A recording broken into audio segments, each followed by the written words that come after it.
So there was this big fancy Sephardi shul that got a $2 million donation to rebuild the shul, enhance the shul, put in some fancy seating, improve the errand, new tapestry upon the Sifrei Torah, Butz v'argamon. Think about, the great grand Sephardic shuls.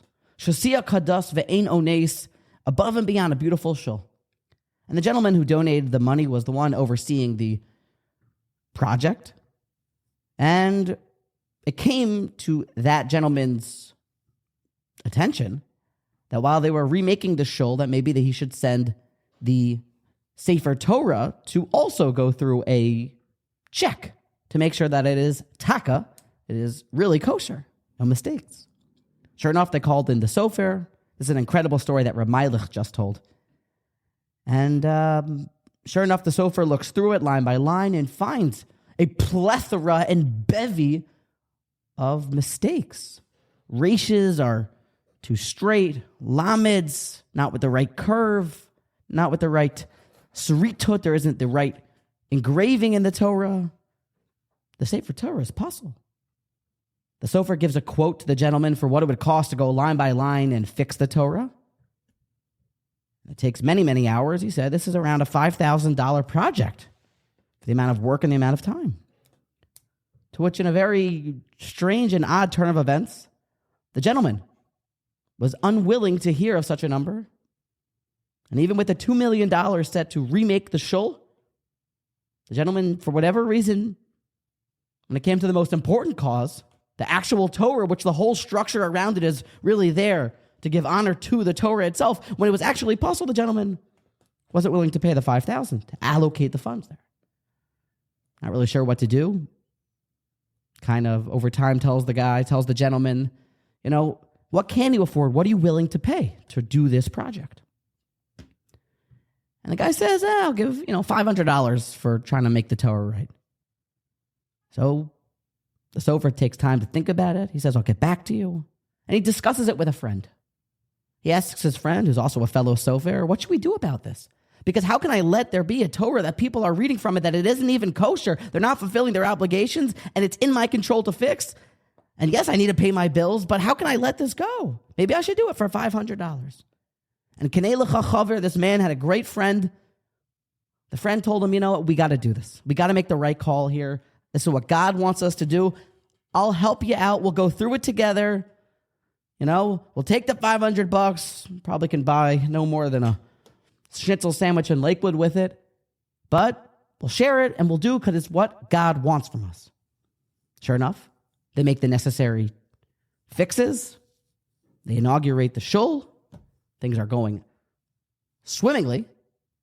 And all of a sudden, after these two gentlemen have finished marking up and they finally have finished the Sefer Torah, it's ready to go, and they put the Sefer Torah, the errand, back in the ark, they make their way out. And one of the gentlemen needs to use the restroom on his walk home. He has a stomach ache. He's a human after all. But it's kind of an emergency. He's got nowhere to go. And in a strange turn of events, he sees that there's this funeral home of it's where they would have funerals. It's on a cemetery type of thing. And he walks in there, and sure enough, there's a funeral going on for a previously deceased Gentile. It wasn't a very large funeral, but the man's got to go to the bathroom, so he quickly finds the place to go to the bathroom. They make him sign his name on the thing that he attended the funeral. He signs his name. I'm there. He runs to the bathroom, and sure enough, they go home. A week later, these two gentlemen, they get a call from the government that says, hey, we're here at the office of your downtown city. We need you to come ASAP. You are being called to court, subpoenaed to come down to court. These two gentlemen, a little bit aghast, not really sure what to make of it. They don't know, their life has kind of gone off the rails. They quickly scurry down to the office, to the courthouse. They say, what's going on? What happened? Are we going to jail? They say, no. It says over here that you guys both attended a funeral of this Gentile. They say, yeah. Well, he didn't really have any friends, but he was fabulously wealthy. So he left over in his will that any person that attended his funeral, that gave him that last honor, should receive a portion of his inheritance. So here's your check, both of you guys, $61,000 for each of you. It's just an incredible story for many reasons.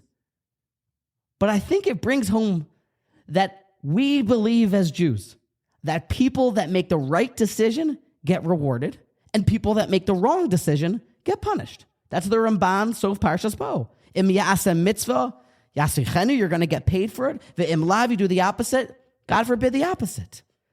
But it's so cool just to hear a story how quickly they were paid back. And while a lot of times the payment is the best form of payment, it isn't no Bitcoin payment, but it's in the next world type of payment where you have eternal reward, and God doesn't always pay us back in this world. But it's inspiring to hear somebody that made the right call and he was quickly paid back. The takeaway for us, choose wisely, make the right call. And remember that if you do the mitzvos, if you make the right decisions and use your bechira to do what you think God wants, well, then God will pay you back. And yasichenu scharo. You never lose out by making the right decision.